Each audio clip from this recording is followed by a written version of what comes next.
বাঁশি বাজিয়েছে শ্রীকৃষ্ণ মহাপ্রভু, বাঁশি বাজিয়েছে দাউদ নবী। শ্রীকৃষ্ণ একদিন মহাপ্রভু কদম গাছের ডালে বসে বৃন্দাবন বসে বাঁশি বাজিয়েছিল। সেই বাঁশির সুরে পাগল হয়েছিল কে? শ্রীকৃষ্ণের মহাপ্রভুর প্রেমের গুরু ছিল শ্রী রাধারানী। সে কোথায় ছিল? মথুরার ঘরের ভিতরে শোয়া ছিল। বাঁশিতে ভন ভন ভন ভন করে সুর দিয়েছে।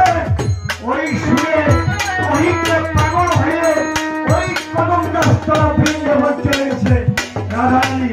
তখন বলেছিল কৃষ্ণ, রাধা আমার প্রভুরে আমি বাঁশি বাজনা শোনাচ্ছি, তুমি নিশিরাত্রে আমার সুর ভঙ্গ করতে এসেছো কেন?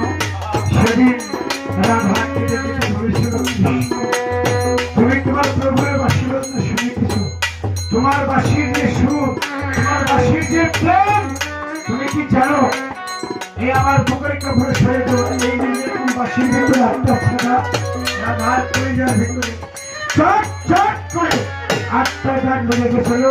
ওই জায়গা থেকে এক মিনিট সরিয়ে